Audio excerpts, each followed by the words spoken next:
당신은 오늘도 아이 때문에 마음이 무너졌나요? 아무것도 하지 않았는데 그 아이의 말 한마디에 하루가 통째로 흔들렸나요? 열심히 했는데도 부족한 것 같고, 사랑한다고 생각했는데도 어긋나는 것 같고, 그래서 오늘 밤 혼자 이런 생각을 했을지도 모릅니다. 나는 왜 이렇게 힘든 걸까? 이 아이는 왜 내게 온 걸까? 그 질문이 떠올랐다면 잠깐 여기 머물러 보세요. 오늘 이 이야기는 당신을 위한 것입니다. 마음을 다해 키웠건만 자식은 내 뜻대로 움직이지 않고 내 마음을 몰라주고 내 속을 뒤집는 말만 하고 때로는 보는 것만으로도 속이 상합니다. 내가 뭘 그리 잘못했나 자책도 되고 억울하기도 하죠. 그 마음 충분히 이해합니다. 그리고 그 마음이 드는 것이 결코 나쁜 부모이기 때문이 아님을 먼저 말씀드리고 싶습니다. 우리는 어느 날 갑자기 부모가 됩니다. 준비가 되었든 아니든 하루아침에 누군가의 전부가 되죠. 그 아이가 처음 울음을 터뜨리던 순간 우리는 설명할 수 없는 무언가로 마음을 통째로 던져주게 됩니다. 그게 사랑인지 두려움인지도 몰랐습니다. 그냥 그렇게 됩니다. 그냥 그 아이의 부모가 됩니다. 그런데 시간이 흐릅니다. 처음엔 모든 게 예뻤습니다. 손이 작아서 예쁘고, 잠자는 얼굴이 예쁘고, 말을 더듬어도 예쁘고. 그런데 아이는 자랍니다. 고집이 생기고 말이 거칠어지고 어느 순간부터 눈을 맞추지 않습니다. 그러면 부모는 당황합니다. 무언가 잘못된 것 같고 어디서부터 어긋난 건지 모르겠고, 그래서 고치려 하고 바꾸려 하고 더 단단히 붙잡으려 합니다. 그러나 아이는 더 멀어집니다. 부처님께서는 이렇게 말씀하셨습니다. 사람은 사람을 바꾸지 못한다. 다만 마음으로 바라보고 기다릴 뿐이다. 그 말이 처음엔 너무 막막하게 느껴질 수도 있습니다. 기다리라고요. 바라만 보라고요. 하지만 조금 더 들어보면 그 안에 깊은 위로가 담겨 있습니다. 내가 아이를 바꾸지 못하는 게 내 잘못이 아니라는 것. 그게 원래 사람과 사람 사이의 이치라는 것입니다. 그렇다면 우리는 왜 이토록 힘든 걸까요? 부처님께서는 이렇게 가르치셨습니다. 미련 따라오고 업 따라 머무르고 회향 따라 떠난다. 이 아이는 그냥 온 것이 아닙니다. 수없이 반복된 윤회 속에서 나와 이 아이는 이미 수많은 관계로 엮여 있었을지 모릅니다. 부처님께서는 말씀하셨습니다. 자식은 전생의 은인이다. 내 살점을 떼어주더라도 아깝지 않은 인연이니라. 어찌 이런 인연이 아무 의미 없는 우연이라 할 수 있겠습니까? 자식은 그대가 전생에 짓고 온 인연의 열매요. 그대가 아직 갚아야 할 마음의 빚입니다. 어쩌면 지난 생에 내가 보듬지 못하고 떠났던 인연일 수도 있고, 내가 상처를 주고받았던 존재일 수도 있습니다. 그 인연이 이 생의 이 모습으로 다시 만난 것입니다. 그러니 이 아이는 단지 내 아이이기 이전에 내 수행의 거울입니다. 거울은 때로 불편합니다. 내가 원하는 모습이 아닌 내 진짜 얼굴을 보여주기 때문입니다.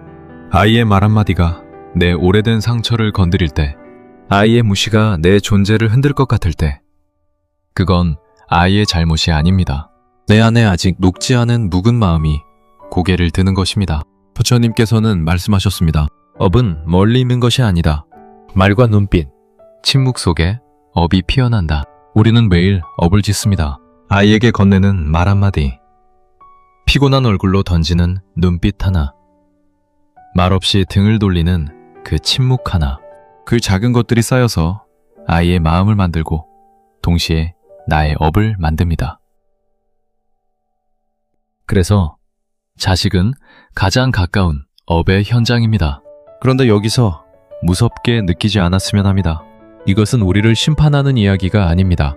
우리를 돌아보게 하는 이야기입니다. 오늘 아이에게 상처를 주었더라도, 오늘 지쳐서 소리를 질렀더라도 그 순간을 알아차리는 것만으로도 달라질 수 있습니다. 아이가 버릇없이 굴 때 그것은 그 아이만의 문제가 아니라 우리가 함께 풀어야 할 업의 매듭이라는 뜻입니다. 그렇게 생각하면 미운 마음이 잠시 멈추고 이 아이도 나처럼 힘들었을 거야 하는 연민이 싹트게 됩니다. 그러니 아이를 탓하기 전에 먼저 이걸 알아야 합니다. 이 아이는 나를 힘들게 하러 온 것이 아니라 나를 깨우치게 하러 온 것이라는 것을. 한 어머니가 부처님께 이렇게 여쭈었습니다. 저는 자식이 너무 힘이 듭니다. 말을 안 듣고 나를 무시하는 것 같아요. 제가 뭘 잘못한 건가요? 그때 부처님께서는 조용히 그녀의 눈을 바라보며 말씀하셨습니다. 그대가 이 아이를 얻은 것은 단지 업이 아니라 오래도록 이어온 인연의 결과이니라. 이 아이는 전생에 그대에게 은혜를 주니요. 혹은 그대가 은혜를 갚아야 할 이일 수도 있다. 그러니 그 인연을 미워하지 말고 다만 그 인연을 완성하라. 그 말을 들은 어머니는 한동안 아무 말도 하지 못했다고 합니다. 우리가 살면서 원망하는 많은 순간들이 사실은 이전 생에서 미처 마무리하지 못한 이야기의 연장선일지도 모릅니다. 그러니 지금 이 생에서 아이를 키우는 일은 고단한 일이 아니라 공덕을 쌓는 귀한 기회가 되는 것입니다. 그대가 아이를 위해 한숨 짓고 눈물 흘린 그 모든 순간 이미 공덕은 그대의 마음속에 자라고 있었던 것입니다. 다만 그대가 그것을 보지 못했을 뿐입니다. 우리가 아이에게 바라는 것들을 생각해보면 행복하길 바라고 건강하길 바라고 잘 되길 바랍니다. 그런데 그 바람의 밑바닥을 가만히 들여다보면 어딘가에 내가 아직 풀지 못한 불안이 숨어 있습니다. 내가 이루지 못한 것들, 내가 두려워하는 것들이 아이를 향한 기배 속에 섞여 있습니다. 부처님께서는 이렇게 경계하셨습니다. 그것이 기배로 흐르면 아이에게 무게가 들고 그것이 통제로 흐르면 아이에게 두려움이 된다. 아이를 위해서라는 말이 어느 순간 내 불안을 채우기 위한 말이 되어버릴 수 있습니다. 그래서 부처님께서는 이렇게 말씀하셨습니다. 그대가 진정 자식을 위한다면 자식의 삶이 아니라 그대의 마음부터 고요히 하라. 그대가 먼저 고요해져야 그 아이의 거친 마음도 조금씩 낮아지기 마련입니다. 아이를 바꾸려 하기 전에 먼저 내 마음을 들여다보는 것, 그게 진짜 자비의 시작입니다. 자식을 향한 사랑이 업이 되지 않으려면 세 가지를 기억해야 합니다. 첫째는 바라지 않는 것입니다. 내 마음 같지 않아도 그 아이는 그 아이의 속도로 살아갑니다.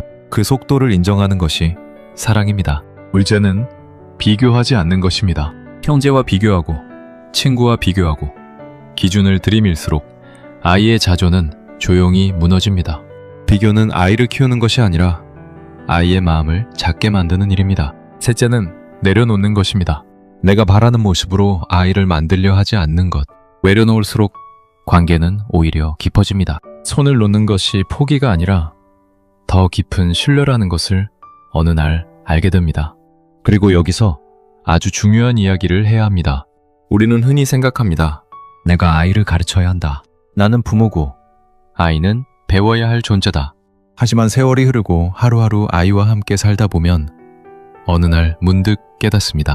배우는 사람은 아이가 아니라 나였구나. 이 아이가 나를 매일 새롭게 만들어주고 있었구나. 부처님께서도 이렇게 말씀하셨습니다. 어리다고 하여 가르침을 받는 자가 아니요 마음을 여는 자가 곧 스승이라. 아이의 울음은 내가 무엇을 놓치고 있는지 알려줍니다. 아이의 반항은 내가 얼마나 고집을 부리고 있는지 보여줍니다. 아이의 질문은 내가 멈춰버린 호기심을 다시 깨워줍니다. 아이의 웃음은 내가 잊고 살던 기쁨을 되살려줍니다. 이렇게 자식은 날마다 나를 일깨우는 작은 부처님과 같습니다. 나는 자식에게서 참을성을 배웁니다. 자비를 배웁니다. 외려놓음을 배웁니다. 그 아이가 천천히 말을 배울 때 나는 기다림을 배웁니다. 그 아이가 처음으로 싫어라고 말했을 때 나는 받아들임을 배웁니다. 그 아이가 아플 때 내가 대신 아파주지 못한다는 것을 깨닫고 그 무력함 속에서 세상의 고통을 함께 느끼는 마음을 배웁니다. 부처님께서는 이렇게 말씀하셨습니다. 자식을 낳는 자는 육신을 나누었고 자식을 사랑하는 자는 마음을 나눈다. 그러나 자식을 이해하는 자는 그와 함께 삶을 수행한다. 부모가 된다는 것은 사랑만으로는 부족합니다. 이해와 인내와 공감이 함께 있어야 우리는 자식과 함께 수행자가 될 수 있습니다. 그대는 혹시 이런 생각을 해본 적이 있나요? 내가 이렇게까지 희생하며 키웠는데 왜 아이는 날 몰라줄까? 그 말 속엔 억울함과 외로움, 그리고 깊은 마음의 상처가 숨어 있죠. 사실 누구도 온전히 이해받기는 어렵습니다. 부모는 자식을 위해 모든 걸 걸지만 자식은 그 마음을 헤아릴 만큼 살아보지 않았으니 당연히 어긋나기 마련입니다. 그런데 그 어긋남조차도 인연의 일부라는 걸 부처님은 아셨습니다. 그래서 우리에게 늘 당부하셨죠. 남이 나를 이해하기를 바라기 전에 내가 먼저 이해하려 하라. 아이가 방황하고 실수하고 때로는 거친 말로 상처를 줄 때도 있습니다. 그럴 때 부처님은 이렇게 말씀하셨습니다. 혼란 마음은 불길과 같아 자신도 태우고 남도 태우느니라. 그 불길을 참아낸 자가 곧 진정한 승자다. 그대가 참아낸 한숨, 그대가 삼킨 눈물, 그 모든 것이 이미 참된 수행이 되는 것입니다. 자식이 마음을 몰라줄 때마다 그대는 혼자서 울었을 겁니다. 말하면 가벼워질까봐 삼킨 말들이 목구멍에 남아 쓰라렸을 거예요. 하지만 그대여, 그 눈물조차도 공덕이 된다는 걸 믿으셔야 합니다. 그 울음은 단지 슬픔이 아니라 인연을 이어가기 위한 자비의 울림이니까요. 어릴 적 그 아이가 아팠을 때를 기억하나요? 작은 열에도 안절부절 못하고 밤을 지새우며 그 작은 몸을 안고 있던 순간들. 그 아이는 말하지 못했지만 그 품 안에서 자라난 따스함을 기억하고 있을 겁니다. 그것은 몸이 기억하는 사랑이죠. 말로 하지 않아도 잊혀지지 않는 마음의 체온. 그 사랑이 바로 전생에서 이어져 온 깊은 인연의 끈이었습니다.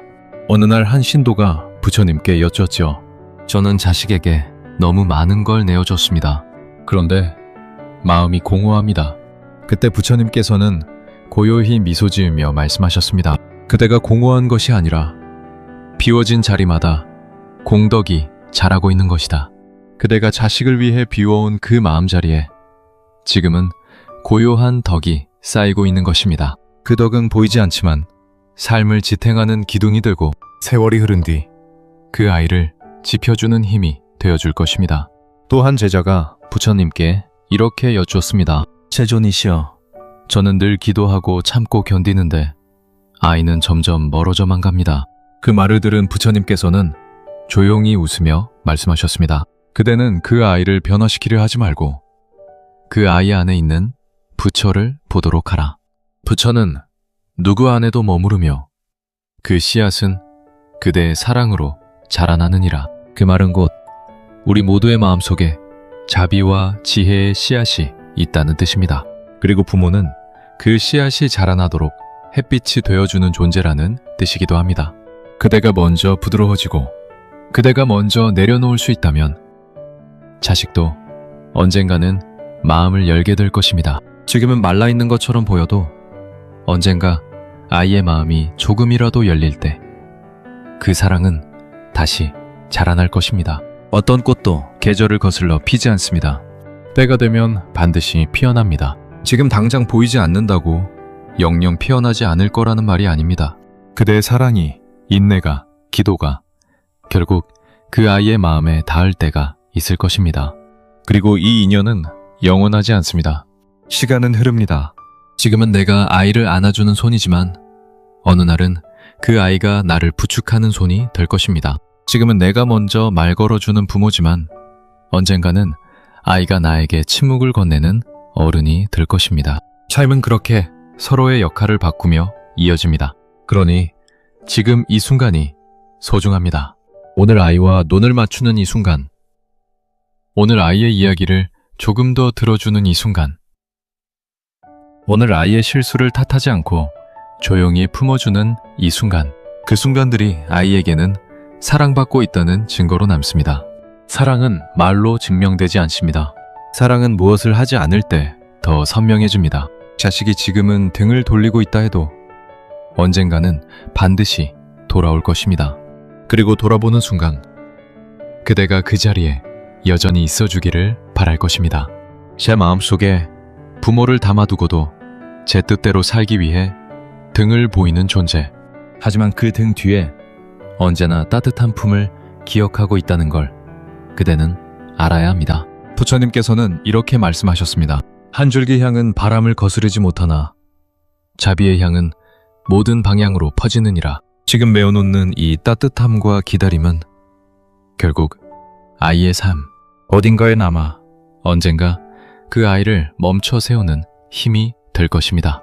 어머니가 왜 늘 같은 자리에 앉아 있었는지, 아버지가 왜 아무 말 없이 문을 열어두었는지, 어른이 되고 나서야 마음으로 느끼게 되는 사랑이 있습니다.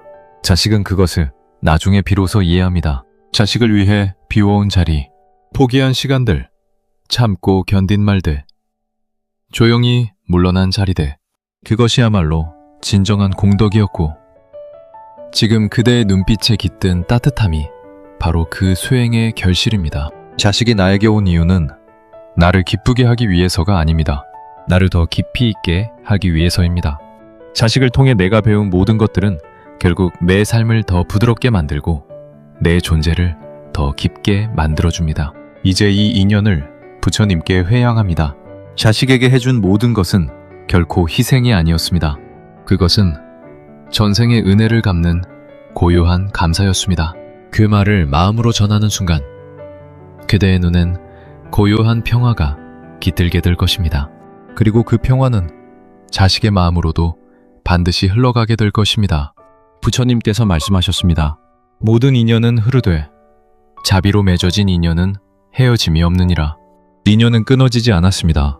지금도 이어지고 있으며 끝내 서로를 껴안게 될 것입니다. 이 아이의 삶에 내 욕심이 아닌 복이 깃들기를, 이 아이의 걸음마다 내 불안이 아닌 평온이 함께하기를, 그리고 이 아이와 내가 어느 생에 다시 만나더라도 서로를 더 따뜻하게 맞이할 수 있기를. 인연은 붙잡는 것이 아니라 깨닫고 놓아주는 것입니다. 사랑은 내 뜻을 이루는 것이 아니라 상배의 길을 밝혀주는 것입니다. 이제 이 인연을 놓습니다. 그러나 마음은 남겨둡니다. 기도는 여전히 흐르고 자비는 여전히 머뭅니다. 참 먼 길을 걸어왔습니다. 날 없이 품어온 시간대, 다가가고 멀어지고 또 기다린 날대, 그리고 그 사이에서 흔들렸던 마음까지도 돌아보면 그 모든 순간이 하나도 헛되이 지나간 적이 없었죠. 당신은 오늘도 충분히 사랑하고 있습니다. 그것만으로 이미 충분합니다. 나무 아미타불 관세음보살.